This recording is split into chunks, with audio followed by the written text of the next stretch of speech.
Okay, so we've just heard about your sentiment survey, and very interesting it was. I guess not surprising to see that the UK and London are still sort of the most attractive place for investors, but were there any surprises for you out of that survey where people went to spend their money this year? I think the initial thing one of the most initial things is educational ties for foreign investors. I mean, first of all, you've got your locals in Europe, and you've got your issues in Europe. So London, always seems to be at the top of the list. And from Asia, if you're a Malaysian or a Singaporean or a Chinese or a Hong Konger, you go to where your family ties are, your educational ties. So London's always at the top of that list. No surprises to me there at all. And I think it's starting to leak its way down into Germany and France as well. But the yields in France seem to scare the Asians off a little bit, so it seems to be more London.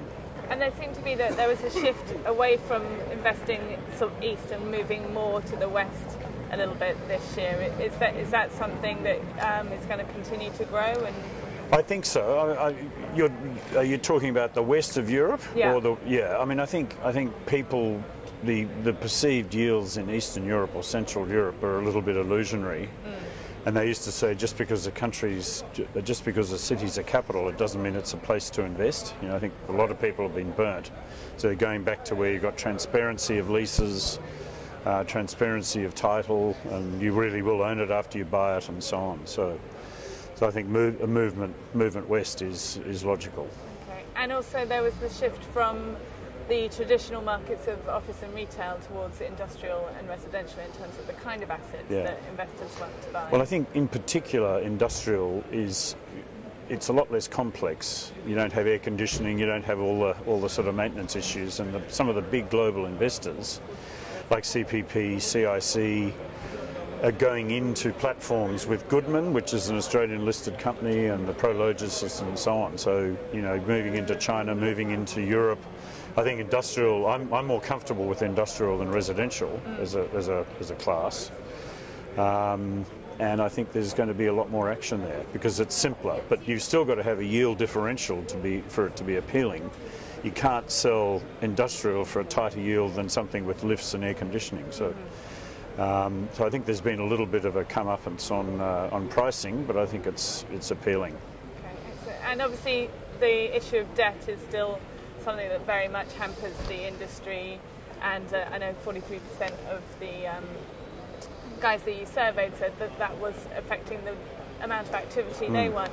What do you see for 2012 in terms of availability of cash, be it debt or equity? Well, I mean, I think firstly, and I'll say it in an amusing fashion, but the banks say to your face, we'd love to lend you something, and what they mean is, go away, I don't even want to talk to you. They just didn't say the words. So I think debt is the big issue, and that's going to be constant.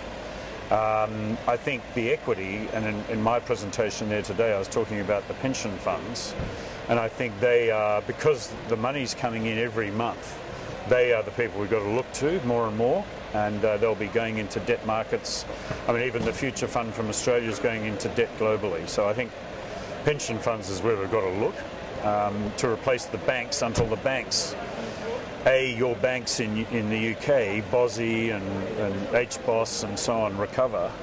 They're very, very cautionary, and they've got to sell bad loan books still. And any of the pension funds that we should be looking out for that people should be talking to and getting them to help them out? Absolutely. It's the Malaysians, it's QOP, EPF, PNB. They all love the UK, again, because of educational ties. They're coming into Europe as well. I think the NPS has been they're the second biggest pension fund in the world, and they're buying buildings in Australia, buildings all over Asia, and they bought HSBC, so I'd be looking for them. CPP from Canada, PSP from Canada, and in due course in a year or so the Japanese pension funds. And Australian as well? And to a limited extent, but will be growing fast, is the Australians, because they've got $1.5 trillion in the bank, $1.5 trillion under management, and for a small country that's going to explode up to $2.5 trillion by 2020. and that money's got to find a home. And also they're going from 9.5% to 12% contributions weekly, so that money comes in all the time. So our funds, we call them sheep waiting for shepherds, and as soon as the shepherds start doing something, they'll follow. Excellent. And so I guess finally your overview of how you see 2012. I think it's going to be a little bit choppier than last year. I think the pension funds will step into that gap a little bit, but I think it's not going to be quite as active as last year. I mean, we call, you guys are the pond where the rocks are being thrown in, and we feel the ripples. So every time, as one or two of my colleagues said, every time something happens here, we feel it everywhere else, and be in no doubt about that. So we're waiting for someone to get serious. And I think Greece has got another vote in a couple of days whether they're going to accept the latest austerity. They have to, but whether they will or won't, or whether they'll go and riot because they've got to pay tax for once. You know, I mean, I think that's their problem, not ours. The Germans are just paying the bills. You know, so I think it'll be a reasonable year, but not quite as good as last year.